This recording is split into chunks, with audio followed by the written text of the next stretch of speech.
Okay, and actually they're kind of scrambled a little bit, so just kind of bear with me. Did everybody find this slide? Something looks like this? Oh, that isn't what I wanted to do. It's missing one right before it. Yeah, I'm going to bring that one right before it. Thanks. I reordered these a little bit, and that wasn't a reorder I wanted to do. Put the wrong spot. Yeah, these still need to be in this order. Final answer.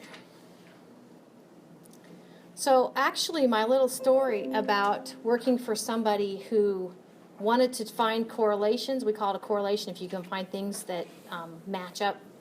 You can find trends. If you can find trends, you're finding a correlation.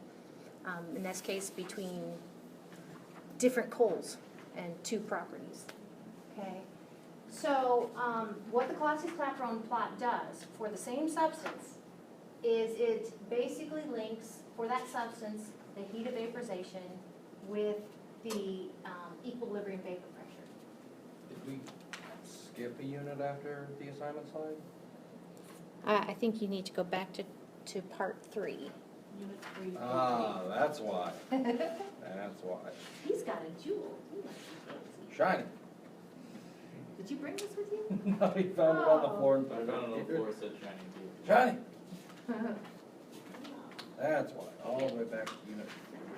So right here-ish. Right here. Yeah. Might be a real diamond. No. How? Now, mineralogist, are you serious? Okay. So, yeah, we started looking at, I remember a few slides ago, I kind of said, I gave you substances, I gave you that as we increase the boiling point temperature, we increase the heat of vaporization. Okay? So, we're going to look at the temperature and equilibrium vapor pressure. Final answer, that's what the Clausius Clapeyron equation looks at. So here we go. For a given substance, we have this relationship. Finally, this is the equation, the Clausius Clapeyron equation. Now in Gen Chem 2, and I'll have to confer with my colleague, in Chem 2 for your tests, a lot of times we give you equations. So I'm going to double check that I'm going to give you this equation. You just need to know how to use it. It's kind of like they do in physics sometimes. Okay? So this is looking at, I'll just put this all up here. See, my saves didn't get saved because my computer kind of died before I wanted it to. Here's a summary of what all those variables mean. Right off the bat, though, I want you to think that when you see P, that actually is the equilibrium vapor pressure. That is the equilibrium vapor pressure. So kind of over here, you know, as I heat it up, what happens to the equilibrium vapor pressure? Does it increase or decrease? It increases, yeah. So as I increase equilibrium vapor pressure, okay, as I increase temperature, it should increase equilibrium vapor pressure. So actually, that's the two variables that Clausius Clapeyron looks at. Now, you see this natural log stuff. You're like, really? So I went ahead and posted on our Twitter feed something about why the natural log, not log base 10. There's two logs, log base 10 and natural log. And it's kind of fun. Sometimes you can use them interchangeably, but sometimes you have to use the natural log. It's a calculus thing. Why this sort of, why applying this function to, in this case, the equilibrium vapor pressure gives us a straight line. Okay? So notice what other variables we have. This actually, the latent heat of vaporization would be constant for a particular substance. This R, and I'm going to have to give you a different value for R, but we've already looked at two different values, our gas value and our thermodynamic value. I think it's back to the thermodynamic value. Okay, it's the ideal gas law constant. And C is just C. If you, you're going to see here in a minute, as we make it a straight line, C makes more sense. So we do a lot of, in Chem 2, we do a lot of making straight lines out of data. In this case, we're having to manipulate the equilibrium vapor pressure by taking the natural log of it first, okay? And the other thing we're going to have to do with temperature, we're going to see how it varies with temperature, but what do we have to do with temperature? It's called the inverse. We have to take the inverse of temperature, exactly. If we do that, then actually we can plot temperature. I'll go ahead and show you what this is going to look like already. So from our Clausius Clapeyron equation, we can come up with a Clausius Clapeyron plot. And down here along the x-axis, we're going to plot 1 over t. And along our y-axis, we're going to plot the natural log of the equilibrium vapor pressure. Okay? So if we if you're familiar with the y is equal to mx plus b, what's m then? The slope? The slope, exactly. We are going to get negative slopes, and that slope is going to be equal to negative delta H vap, heat of vaporization of the material, divided by R. Exactly. What is C on our line? Do you guys remember? Constant of integration? Yes, it is the constant of integration. And where does it fit on? It's some sort of intercept. It's the y-intercept. So actually, if I'm remembering this right, that is our C. It's your y-intercept. That's the b part in y is equal to mx plus b. It's been a while, but. Okay, so here we go. Here are some substances prepared on this Clausius Clapeyron plot. So what they did, in this case, they jacked at 1, 2, 3, 4, 5. And you guys are going to do this in lab on Thursday, next week. Basically, at 5 different temperatures, they got the equilibrium vapor pressure. At 5 different temperatures, jotted the temperature down. 5 different temperatures got the equilibrium vapor pressure. And then they had to manipulate the equilibrium vapor pressure. They had to take the natural log of, okay, and the temperature they had to take the inverse of. But temperatures need to be on which scale is the most coolest scale, no pun intended. The Kelvin scale, yep, so they have to be in units of Kelvin, very good. So that's for aniline, toluene, water, benzene, diethyl ether. Okay, so those are the Clausius Clapeyron plots for all of those substances. Okay, cool. So yeah, temperatures need to be in kelvins and pressures are in millimeters of mercury. So here we go. So if you buy all of that, let's kind of do some problems related to that. The vapor pressure is always in millimeters of mercury. Millimeters of mercury, yeah. If you're going to use, I think this is right, if you're going to use the value for R that I had on the previous slide. Yep, I think. Must be. What was that value for? I forgot to write that down. Sorry. Oh, I didn't have it yet. Oh. It's coming up. Good cat. I mean, I don't have it yet, but it's coming up. I would look it up. I don't have it committed to memory. Okay. All right. So this one deals with benzene. So, oops, sorry. I'll go back. So we have this question. We're going to be able to use the Clausius Clapeyron plot to answer it. It says, what is the temperature in units of Kelvin needed for benzene to have an equilibrium vapor pressure of 116 millimeters of mercury? So basically, we're going to pull up the one for benzene. And, well, first off, that 116 millimeters of mercury as the equilibrium vapor pressure, we're going to have to take the natural log of that, because we need to find it on this plot. So 4.75, all we got to do, and you're going to see the one for benzene here in a minute. If this is the Clausius Clapeyron plot for benzene, we're going to find 4.75. We're going to come here, and we're going to come down to the temperature, and then we're actually going to have to kind of fix the temperature too. That's all we're going to do. So there it is for benzene. The natural log of our equilibrium vapor pressure in question is 4.75. So we see where it intersects. We come down, and it's a nice... Now, this is one of my least favorite. Do you see the scale? Sometimes scales are just like, they're kind of like rulers. They drive me crazy. Okay, so this scale is already kind of modified. They didn't want to put all the extra little zeros. So this is actually 0.0033. It's kind of balled up like that. I know, you're like, it's frustrating. So So 0.0033.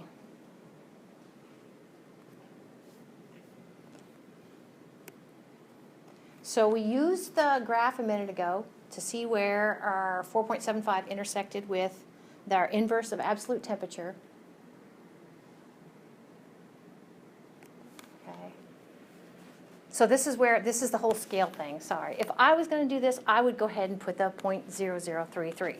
But they put it 3.3, and they said it was times 10 to the third. So, sorry about that. Times 10 to the negative third, which is just 0. Well, no, they said it was times third, because so you have to fix it Yeah. by doing, yeah. So just don't ball your x-axis up like that, and you'll be fine. So if we're good with this, in other words, if we're good with this is 0.0033, okay? But that's 1 over the absolute temperature, so we have to fix that. So we're getting close. So I think of it this way, 0.033, oops, sorry, 2 zeros. If I want at this, I'll put this over 1, how's that? If I want to get at this guy, if I flip everything, then I get at that. So, like if I flip everything. So T is equal to 1 over 0.0033. Does that make sense? That's true. And that took away the negative, just look at? I don't know about what you mean about the negative.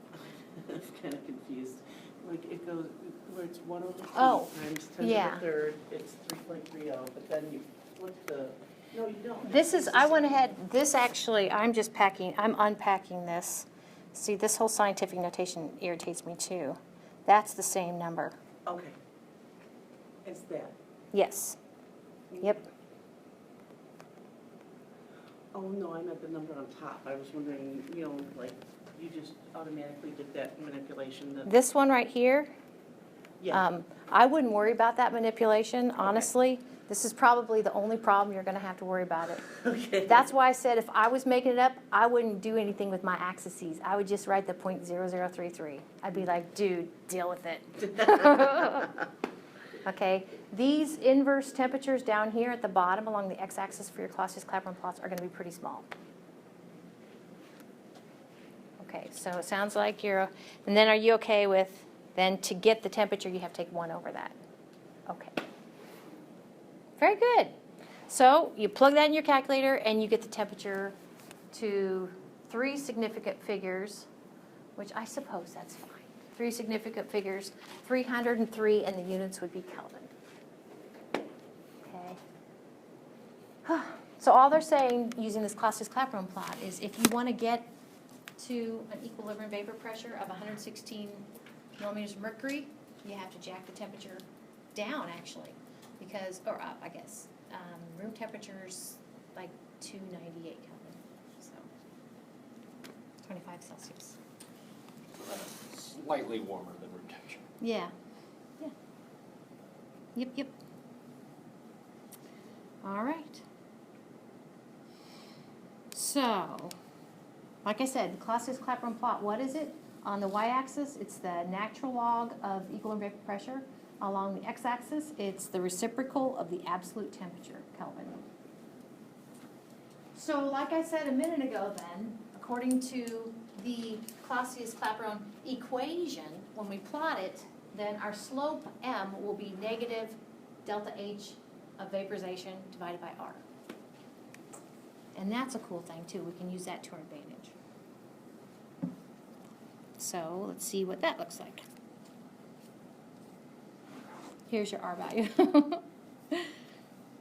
So the value of R we're going to use, and again I go back to, if we give you the equation, we'll give you the value for R too. So on the test anyway, you'll have to look it up for homework.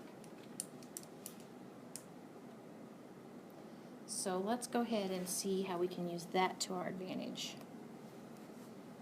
Is that like always a universal value, kind of like the Yeah. R and Yeah, it's and the, stuff? it comes from the ideal gas law constants, Yeah. so, yeah. Kind of hurts my brain to think about how that, constants are just amazing. They're just there. They are just there. And if you go to, I've heard it said, and I like to think about different universes, like multi-universes, you know, like, yeah, I know. And so if you go to different universe, your constances could be different. Your constants could be different. That's true, because So this one is for temperatures and the other one was for pressures? No, a different universe, like, Oh, no, yeah, I know, but I just was trying to figure out the difference. yeah, the R. Yeah, different value for R. It has to do with, I guess, the context you're using it in. Okay. So I know. Now in the next few slides, we're going to go ahead and make a Clausius Clapeyron plot. So pay attention. You guys are going to be doing this on your own, gathering data and doing your own from lab. And actually, also pay attention because the homework that's going to be due, you're going to have to do this. yes. Have to / get to. So homework that's going to be due Monday, you're going to want to find your Logger Pro and kind of make your own Clausius Clapeyron plot. So what you do, it looks like 1, 2, 3, 4, 5, 6, 7. Seven temperatures here, all right?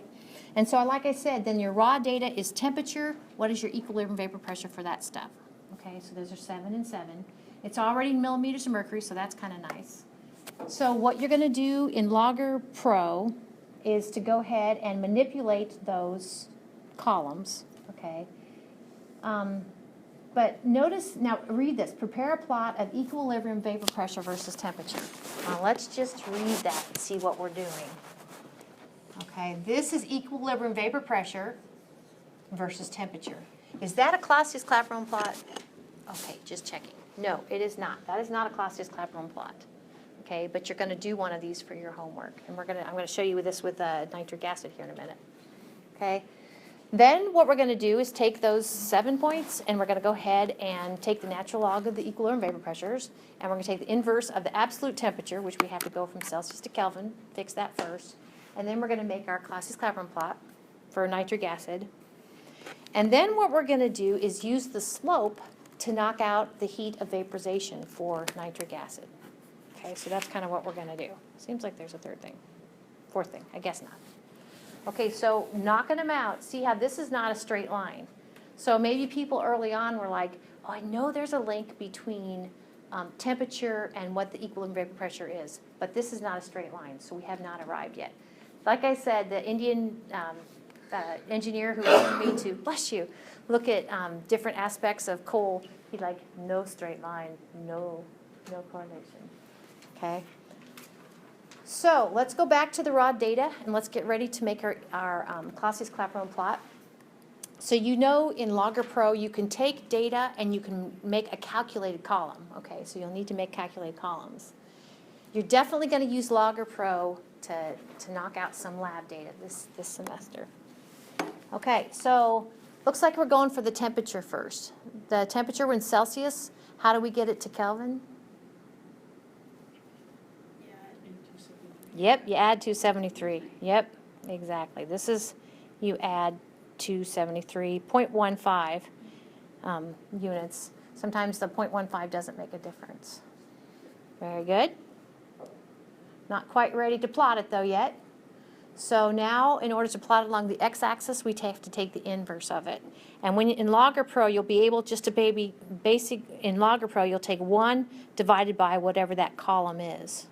Okay? And that actually will give you that inverse. So now we're ready. That's on the x-axis, but we're not ready to our y-axis. Okay? We need to take the natural log, and again, in Logger Pro, you're going to have a, I think it's ln, you begin parentheses, you put the column, and you end, sorry, it's kind of ugly, I lost my little pointer thing, and you end parentheses. And that actually will go ahead and apply the natural log. So now we're ready to what? Plot this on the y-axis and this on the x-axis.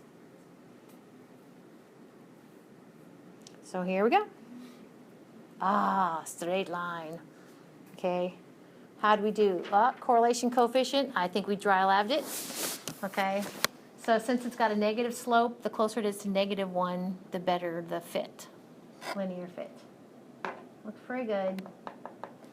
So so far, we've been paying a lot of attention to, is this correlation coefficient, is the fit good? But now actually to answer this problem, we're going to actually be using this value right here. I'm pretty sure the Logger Pro that you guys have now will do it like this too. Do you guys know what the E plus 003 means? End of the third power. Yes. Yeah. What this means is the slope, M, is negative 4.64 times 10 raised to the positive third power. Yeah. That's what the slope is. Yep, exactly. Now, units of slope is always delta y over delta x, right? I know, it's been a while. So units of y, actually, the units of y are going to be unitless, but what are units of x? Unitless for y. They're units of 1 over k. 1 over k.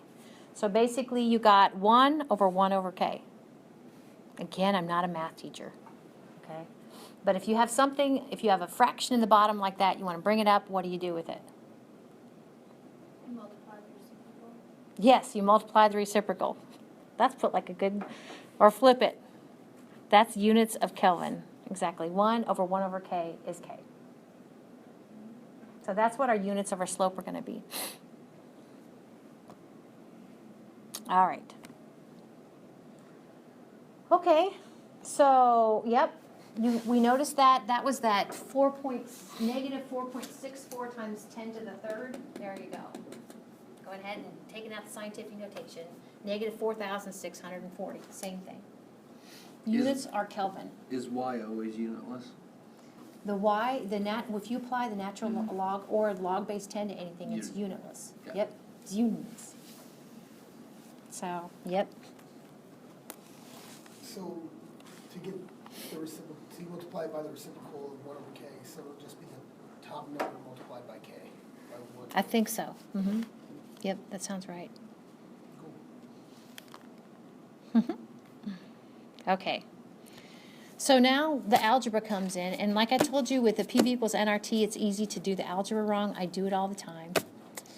But here, notice we're after this variable, the delta H VAP for nitric acid.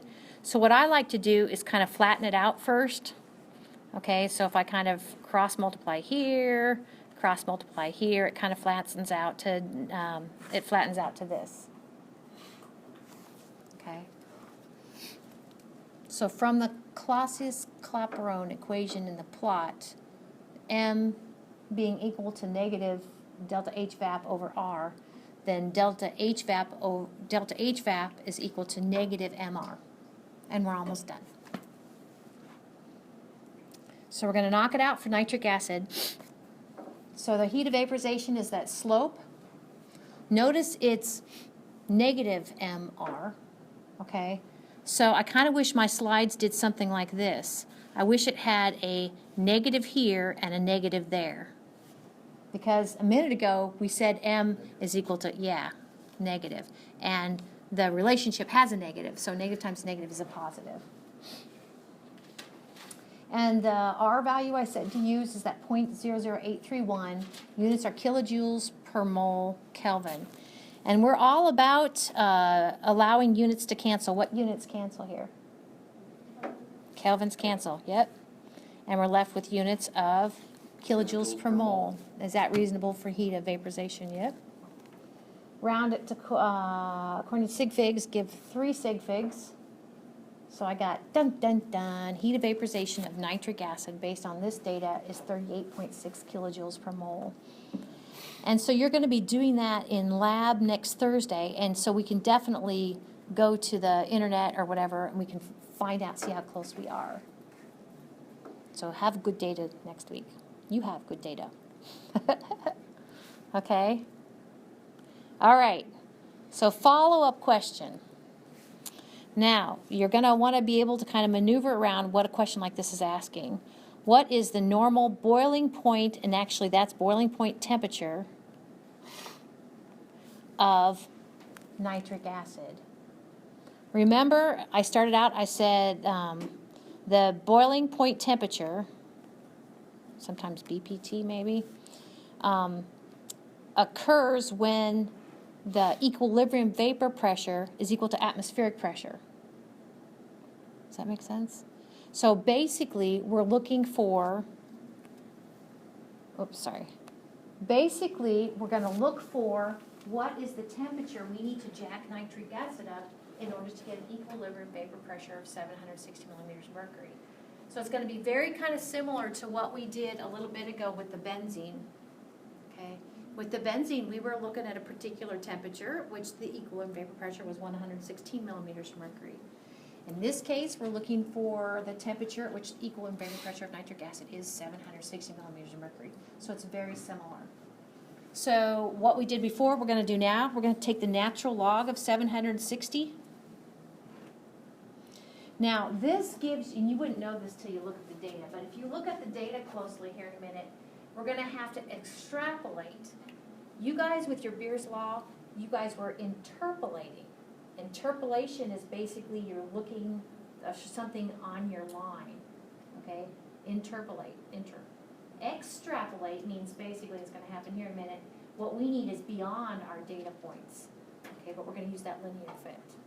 So it's a kind of minor thing. So the thing we're going to be looking for along the y-axis is the value 6.633. Because we know that because we just took the natural log of the equilibrium vapor pressure of normal atmospheric conditions. We would just get that from the graph after we extrapolate, right? That Right. value. Yeah, so here, yeah, exactly. This is probably what you're saying. So this, you definitely see the squares are the points, so that's our data, okay? And you kind of see the nice linear fit, okay? And you see the last data point was right there, and you see if you kind of, and it's kind of a small thing, but basically you have to take that line and back it off where you don't have data. That's why it's extrapolation. And you know that feature on Logger Pro that will allow you to go on a particular note, at a particular location? So that's what's showing here. If you zoom up, this is my bar right there. If you zoom up to 6.63 along the x-axis, you get, along the y-axis, you get an x value of 0.00281. And that is your 1/t right there. So here we go. Oh.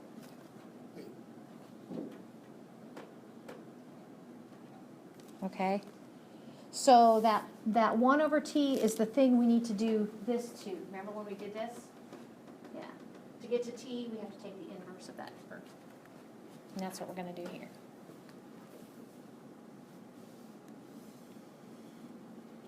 So to get to t, 1/0.00281 Kelvin, round to 3 sig figs, I got 356 Kelvin.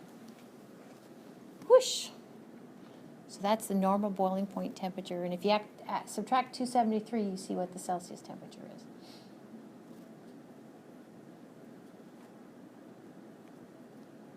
Interesting. Okay. Which would be less than the boiling point temperature of water, right? Yeah.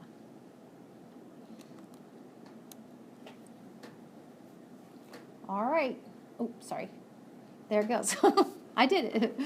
Must have been, I didn't know if the original questions just said the boiling point temperature. It must have been in Celsius scale. So notice we don't have to subtract 273.15 because there's 0 decimals for the first term, so we have to round to 0 decimals for our answer. All right. Whoosh. Okay. So switching from water to nitric acid to diethyl ether.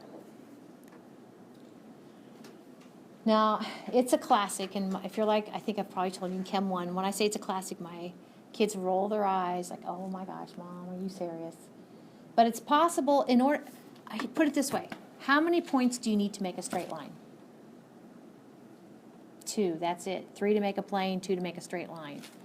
So honestly, you could just be given 2 points and have to knock out all the stuff that we just did.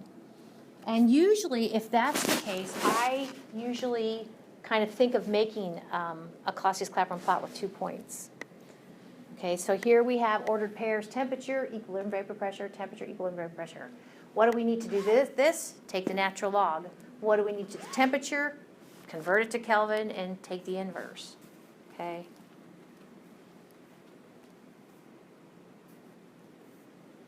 Okay, so when you're faced with this, doing your homework or on a test, I would go back to, I would even draw a Clausius Clapeyron plot. I would label the axes, I would put my line in there with a negative slope. I would say m is equal to negative delta H VAP over R. Now that I'm not going to give to you on the test. Okay, that's what I would do. So here we are working this problem. The raw data for one of the points, first point, temperature, we have to convert to Kelvin by adding 273.15.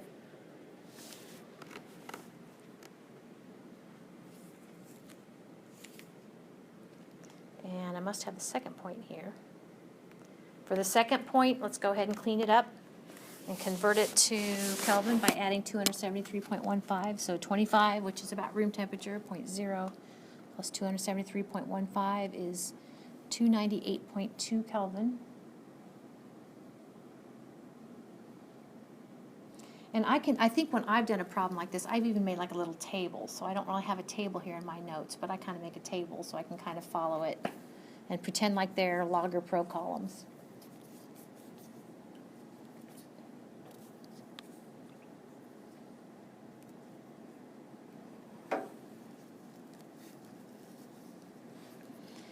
So our slope is change in y over change in x, and our y is the natural log of the equilibrium vapor pressure, and our x is the inverse of temperature.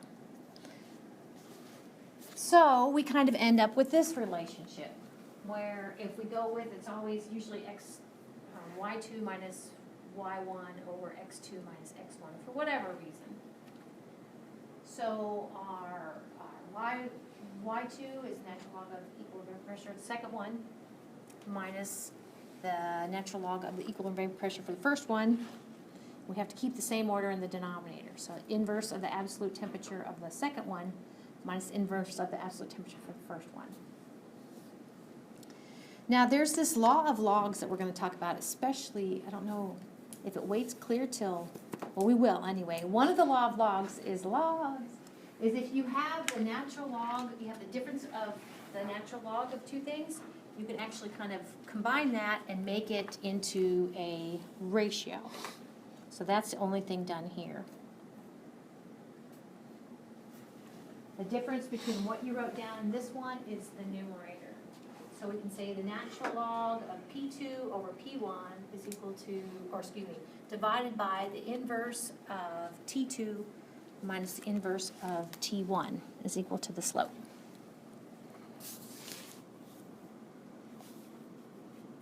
And we're getting close. This is just kind of... So, we're finally ready to kind of plug in. I guess I do see why I do this, or why you would do this, so you don't have to take the natural log of each equilibrium vapor pressure. You can just take the natural log of the ratio.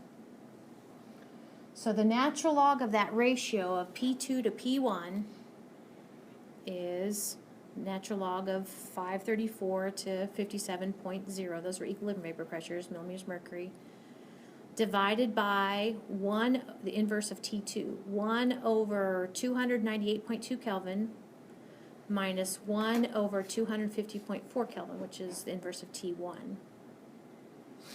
Ugly, ugly, I know. Well, and you might want to do it a few times. Oh, you can see here I kind of cheated and I did the numerator and the denominator. Okay, do that in Gen Chem, intro Gen Chem sometimes, so I don't have to, so I'm more likely to get it right. So the term in the numerator becomes 2.237. The term in the denominator is a negative 0.0006402. And units, like we talked about, slope,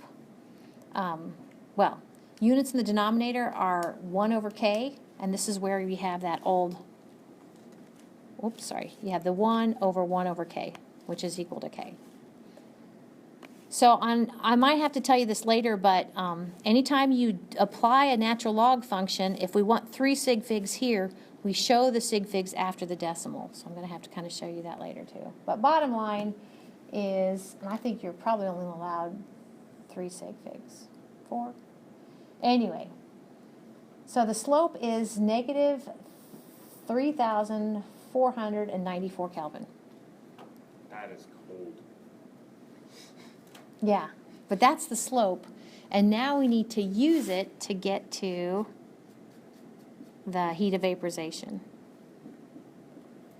So finally, with all that work, we can take our slope, which is negative 3,494 Kelvin, take that times a negative 1, and to also take it times R, 0.00831 kilojoules per mole Kelvin. Units of Kelvin cancel.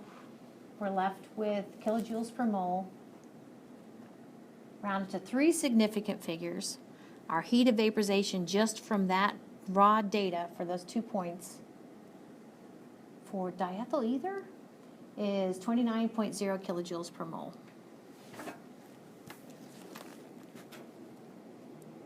There you go. And here we have dun, dun, dun, assignment slide. So make sure that you guys have this marked. So you guys are going to use Logger Pro instead of graphical analysis. 1228. That's one thing I did not do was take a look. I'll just put all these up here. So these are hints to what you're going to do. And you're going to want to probably review. If you're like me, I remember just the other day when I was learning this stuff at University of Northern Iowa. And it takes the teacher told me the deal. I went ahead and read it in my book. You know, I wrestled with it. Sometimes I talk to my peers to make it sink in. But you're going to need to be able to kind of maneuver around these problems. There's hints for this one. And, you know, there's more than one way to work these.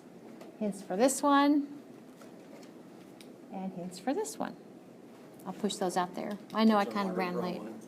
What's that? That's our Logger Pro one. Yep, those are all Logger Pro. I think I don't know if all 4 of them need to use Logger Pro or not. It just says 98. Oh, just 98. Okay. Thank you. Yeah, you got it. Thanks. Yep. Okay. Good luck, Mon.